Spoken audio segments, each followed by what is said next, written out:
Apa keutamaan Sya'ban yang membedakan dengan bulan-bulan lainnya? Karena nanti ada beberapa bulan-bulan tertentu dalam penanggalan Islam yang diistimewakan oleh Al-Quran atau oleh hadis untuk membedakan dengan bulan-bulan lainnya. Termasuk nanti Ramadan, ada Rajab, ada Al-Muharram, sebelumnya Dzulhijjah, Dzulqa'dah, dan seterusnya. Baik, sekarang kita mulai bagian pertama tentang keutamaan Sya'ban. Baik.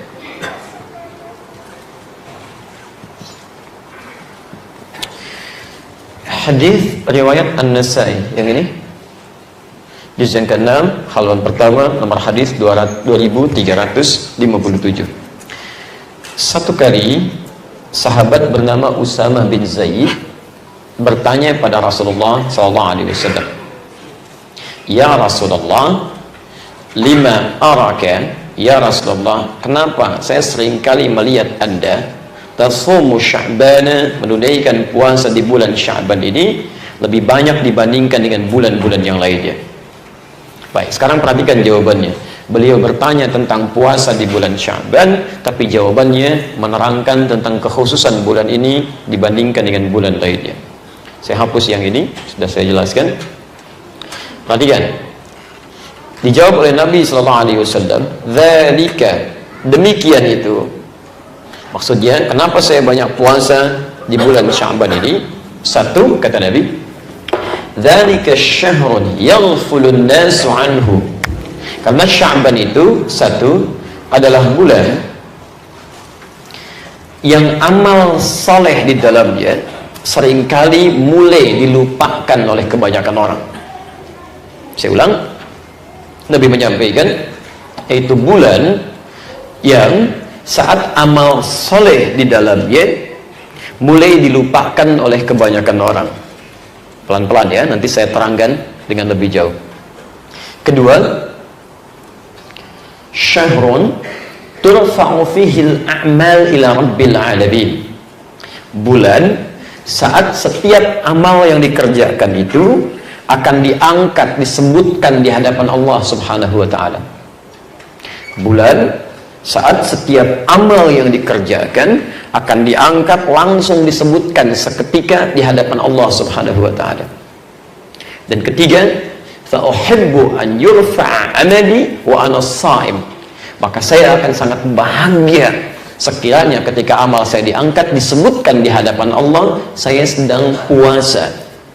Tiga, saya berpuasa. Baik, kita mulai penjelasannya dengan lebih detail lagi. Pertama, Nabi sampaikan Sya'ban ini adalah bulan saat umumnya kebanyakan orang mulai berkurang dalam menunaikan ibadahnya, mulai lalai, kata Nabi, lupa dengan meningkatkan amal saleh. Kenapa terjadi demikian? Mari kita lihat pelan-pelan. Sya'ban itu bulan keberapa? Sudah, jangan terlampau lama. Kalau tidak tahu katakan Allahu a'lam. Antum banyak berpikir ya, keluar lihat mobil mikir, lihat ke langit mikir, Masya Allah, lihat kamera mikir deh. Baik, Sya'ban bulan keberapa? Oh, keterlaluan kalau Allahu a'lam. Ayo kita 8. Bulan ke-8. Ya. Mei bulan keberapa?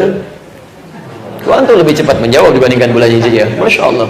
Ya, bulan yang berisi ibadah, ya kenapa banyak kemudian antum memikirkannya? Bulan yang berisi dunia, cepat antum meresponnya. Sedangkan antum ahli akhirat, bukan ahli dunia. Ini cuma sementara, kita nanti akan pulang gitu kan. Kalau kita tidak paham waktu ibadah, bagaimana memaksimalkannya? Ya. Teruskan pelan-pelan supaya tidak terlampau luas. Bulan ke-8. Bulan ke-7-nya apa? Rajab. Baik, 7 di sini ada Rajab. Saya tulis dulu ya. Bulan ke-9 Ramadan. Baik, bulan ke-9 Ramadan. Perhatikan, fokus. Baik, di Sya'ban itu terletak di antara bulan Rajab dan bulan Ramadan. Nah, sekarang perhatikan baik-baik. Bulan Rajab termasuk bulan yang diistimewakan baik oleh Al-Quran, termasuk dalam hadis-hadis Nabi SAW. Quran surah ke-9 ayat 36. Inna iddatash syuhuri 'indallahi 12 syahran fi kitabillah. Sungguh Jumlah bilangan bulan dalam setahun itu ada 12. Yauma khalaqas samawati wal ard, ditetapkan di kitab Allah sejak mulai diciptakan langit dan bumi. Minha, dari 12 bulan ini, arba'atun hurum, ada 4 bulan yang istimewa disebut bulan hurum. Dulu pernah saya terangkan jamak dari kata haram, yang dilarang kita berbuat maksiat di bulan-bulan ini, yang kalau beramal soleh pahala kita dilipat gandakan. Langsung diterangkan juga di hadis Nabi. Jadi ini sifatnya mulia. Ada 3 berurutan: Dzulqa'dah bulan 11, Dzulhijjah bulan 12, Al-Muharram bulan pertama. Thalatha mutawaliyah kata Nabi. Kemudian Rajab, Mudhar, bulan Rajab yang keempatnya, ma baina Jumada wa Sya'ban, yang terletak di antara bulan Jumada yang ke-6 dan Sya'ban. Jadi begitu sampai ke bulan Rajab, termasuk bulan istimewa ini, orang banyak menghidupkan bulan ini dengan ibadah. Dari yang puasa, dari yang qiyamul lail, tahajud, tilawah Quran dan sebagainya. Di sini mereka semangat. Nah, bulan Ramadan itu lebih lagi keutamaannya. Ya, bahkan banyak, lebih berlipat. Ada Lailatul Qadar, ada peluang i'tikaf, ada diampuni dosa, macam-macam. Dia lebih semangat lagi karena tingkatannya lebih tinggi daripada yang ini. Karena ini diapit oleh 2 bulan yang umumnya meningkat ibadah di antara 2 rentang ini. Akhirnya apa yang terjadi? Umumnya kebanyakan orang mulai beristirahat di bulan yang ini supaya punya persiapan ke sini. Nah, jadi setelah berikhtiar di sini meningkatkan amal saleh, di bulan ke-8 agak santai. Puasa jadi berkurang lagi, sholat malamnya jadi berkurang lagi, supaya merasa untuk punya energi sampai ke Ramadan di sini. Paham ini? Akhirnya disebutkan oleh Nabi bahwa bulan ini yang diapit oleh Rajab dan Ramadan ini sebagai bulan yang umumnya orang-orang mulai turun kuantitas dan kualitas ibadahnya. Sekarang perhatikan, saya berikan rumus dari kalimat Nabi ini yang nanti jadi kaidah dalam fikih. Jika Anda menemukan dalam satu momentum orang-orang sudah turun dalam menunaikan amal saleh, nah maka kemudian Anda berinisiatif mengerjakannya, maka disinilah terletak pahala yang melimpah. Di antara banyak itu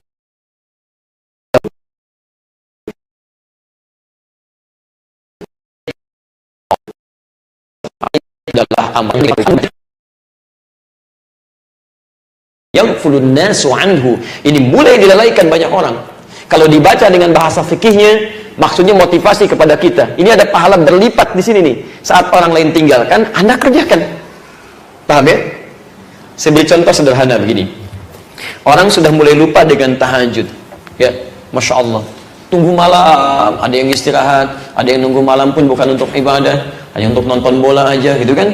Nanti Madrid ketemu kemana? Siapa nih? Kemarin menang 3-0, Juventus lawan Monaco. Siapa yang menang? Siapa ketemu Madrid? Tungguin sampai bangun, sampai cuma nonton, kesiangan sholat subuh dan sebagainya. Saat orang mulai meninggalkan ibadah itu, ya tahajud dia tidak bangun, Anda kemudian tahajud, itu pahalanya lebih dibandingkan dengan orang biasa. Saat orang mulai lupa ke masjid, Anda menginisiasi untuk ke masjid. Bahkan sebagian orang ikut kemudian karena inisiasi Anda, itu pahala Anda berlipat. Bukan karena menjadi inisiasi mengerjakan kebaikan, tapi juga mendapatkan pahala orang yang ikut karena ajakan Anda atau contoh kita. Ya. Quran surah ke-51 ayat 24 kita contohkan pakai Quran. Posisi paling kanan sebelah bawah. Nabi Ibrahim alaihissalam, beliau diuji oleh Allah, berumah tangga, menikah dengan Sayyidah Sarah, perempuan yang sangat cantik, luar biasa. Di balik itu Allah berikan ujian, belum memiliki keturunan. Sampai dengan beliau sepuh, divonis secara medis, monofos, ya, dan sudah juga tidak mungkin punya keturunan, disebut akir, mandul, secara medis mustahil. Apa yang terjadi? Saya ingin lukiskan satu amalan yang jarang orang kerjakan, hampir orang tinggalkan amalan itu, tapi beliau kerjakan. Lalu Allah berikan pahalanya tidak hanya di akhirat, tapi di dunia Allah berikan anugerah yang begitu besar. Baik, tiba-tiba kedatanganlah tamu di malam hari, bukan 1-2 orang, cukup banyak. Hal ataka hadithu dhaifi Ibrahim al-mukramin? Pernahkah Anda dengar kisah Nabi Ibrahim yang kedatangan tamu malam-malam? Masya Allah. Idh dakhalu alaihi faqalu salama. Ketika tiba-tiba meminta izin untuk masuk, mengucapkan salam, assalamualaikum. Masya Allah, antum jam 2 malam kedatangan tamu, bukan 1-2, cukup banyak. Assalamualaikum, assalamualaikum. Dibuka enggak? sekali enggak. Ya Masya Allah. Baik. Lihat, ini yang paling indah ini. Minimal antum ngintip dulu lah, ya, lihat siapa gitu kan, penasaran. Begitu dilihat, jubah putih, rambut agak panjang, bukan 1, 2, 3, 4, 5 gitu kan. Assalamualaikum, assalamualaikum, dibuka enggak? Tapi apa yang direspon Nabi Ibrahim? Pertama beliau jawab salamnya, qala salam, waalaikumsalam. Karena menjawab salam hukumnya wajib. Ya, enggak apa-apa malam-malam ada yang salam, walaupun Anda belum buka, jawab dulu aja salamnya. Assalamualaikum, waalaikumsalam, waalaikumsalam. Baik, wajib hukumnya. Tapi teman-teman, apa yang terjadi? Mukram, yang dimuliakan orang ini. Ya, qaumun munkarun, begitu dibuka, orang asing, bukan penduduk sini. Kalau orang asing, berarti orangnya ini dari jauh, datang menempuh perjalanan, lelah luar biasa. Beliau simpulkan, jangan banyak ditanya. Lebih baik persilahkan masuk, lalu dihidangkan makanan yang kira-kira bisa membuat lelahnya hilang. Gak banyak ditanya. Tidak tanya Anda dari mana, ada keperluan apa. Gak banyak diwawancara. Ini orang jauh, capek, lebih baik istirahat dulu sejenak. Tiba-tiba faragha ila ahlihi faja'a bi'idlin samin. Datang kepada istrinya di dapur bertanya, kita punya menu terbaik apa untuk tamu kita malam ini? Masih dihidangkan juga. Istrinya menjawab, belum ada apa-apa nih. Maka melihat ada anak sapi lembu, itu masih sempat-sempatnya beliau sembeli, bikin gulai malam-malam. Bisa bayangkan, bikin gulai untuk tamunya, ikramud duyuf, memuliakan tamu, Masya Allah. Padahal gak dikenal itu siapa orang-orang ini. Hanya untuk sekedar memberikan kenyamanan kepada mereka, melepaskan lelahnya. Apa yang terjadi? Faja'a bi'idlin samin faqarrabahu ilaihim qala ala ta'kulun. Bahkan langsung dihidangkan sendiri oleh beliau. Masalah mulai muncul ketika diberikan duduk begini. Tamunya nggak makan, cuman melihat begini, melihat. Disentuh juga enggak. Ya, dilihat oleh Nabi Ibrahim dari atas sampai ke bawah, sudah nggak nyentuh makanan, kakinya nggak nyentuh ke lantai. Malam itu, Anda bayangkan ya, malam-malam jubah putih, rambut agak panjang kan, dimakan dan dihidangkan, nggak nyentuh ke lantai. Kalau Bapak dalam posisi tadi, apa yang dilakukan? Awas, sudah tidak ada celah untuk mengelak. Ya, karena sudah di situ, face to face, sudah berhadapan begini, mau lari kemana? Ya? Nah, kalau ada suasana membuat kita khawatir, takut, tapi kita tidak punya peluang untuk mengelak, itu bahasa Arabnya disebut dengan aujas. Fa'aujasa minhum khifah. Maka mulai khawatir yang sangat dalam, tapi nggak punya kesempatan mengelak. Poinnya bukan itu. Tiba-tiba langsung menyampaikan orang-orang ini atau makhluk-makhluk ini, qalu la takhaf wa basyyaruhu bi ghulamin 'alim. Kamu gak usah takut, katanya. Kami malaikat yang datang ke sini. Jadi mereka malaikat yang menyamar, tapi yang paling menarik, tujuan utamanya bukan ke Nabi Ibrahim. Tujuan utamanya ke sepupu beliau, Nabi Lut. Cuman mampir ke rumah Nabi Ibrahim, datang ke situ, dimuliakan Nabi Ibrahim. Apa yang terjadi? Wa basyyaruhu bi ghulamin 'alim. Maka seketika Allah berikan kabar gembira lewat malaikat ini, karena Nabi Ibrahim punya perilaku yang sangat mulia, melakukan amalan lebih daripada orang biasanya yang mustahil bahkan dikerjakan banyak orang saat itu ditinggalkan. Kata Allah, sampaikan padanya, istrinya Sarah akan mengandung. Berikan kabar bahwa kamu akan punya anak yang sangat cerdas, gudamun alim, cerdas, genius. Nabi Ishak itu cerdas karena akan berhadapan dengan umat-umat yang pintar tapi kebelingan. Ya, kalangan Yahudi nanti setelahnya. Ya, maka sampai kaget istrinya. Ya, ayat selanjutnya, fa'aqbalat imra'atuhu fi sarwatin fasakkat wajhaha wa qalat a'juzun aqim. Dia datang mengatakan, ya, jadi mendengar berita itu langsung keluar dari dapur. Apakah perempuan yang masih begini, ya, sudah keriput, sudah monopause, sudah divonis tidak mungkin punya keturunan, masih mungkin punya anak, katanya. Apa jawaban malaikat? Masya Allah. Kadzalika qala rabbuk innahu wal hakimul alim. Demikian ketetapan Allah. Kalau Allah sudah tetapkan, sudah. Allah yang maha tahu, Allah yang maha bijak dengan segala keputusannya. Perhatikan Bapak dan Ibu sekalian, ketika mengerjakan amalan yang umumnya orang tidak bisa lakukan atau orang boleh turunkan itu, maka ada kebaikan yang besar di situ yang sudah kita bisa dapatkan. Jelas di sini? Sya'ban umumnya orang mulai menurun karena sudah terbiasa di Rajab menjelang Ramadan. Saat orang mulai menurun, Anda kerjakan, ada kebaikan besar di situ. Barangkali doa Anda memang ditunggu untuk itu bisa dikabulkan. Paham ya? Jadi kalau malam-malam jam 2 ada tamu, assalamualaikum, dibuka nggak? Baik ya. Baik, satu, Sya'ban punya keistimewaan dengan anugerah yang berlipat. Bisa berarti pahala, bisa berarti pengabulan doa dan sebagainya, berlipat. Allahumma sholli ala Muhammad. Dua, syahrun turfa'u fihi al-a'mal ila rabbil alamin. Bulan saat setiap amal itu, setiap amal diangkat, disebutkan di hadapan Allah Subhanahu wa taala. Masya Allah. Disampaikan. Tolong catat kalimat ini ya. Saya harus berikan penjelasan supaya nanti tidak dipotong potongan dari penjelasan ini dan jadi pernyataan yang tidak tepat nantinya. Allah sangat mengetahui mau amalan itu dilaporkan oleh malaikat, diangkat, disampaikan atau tidak. Sebelum itu dilakukan, Allah sudah mengetahui. Saat dilakukan, Allah maha mengetahui. Akan dilakukan, Allah maha mengetahui. Hanya yang penting yang garis bawahi keterangan di lafal ini, kemuliaan Sya'ban beda dengan yang lainnya. Kalau di bulan-bulan lain Anda beramal, mengerjakan amal saleh, maka amalan kita itu sekedar dicatatkan, tuliskan. Saya beri contoh, Anda membaca Al-Quran, satu hurufnya berapa?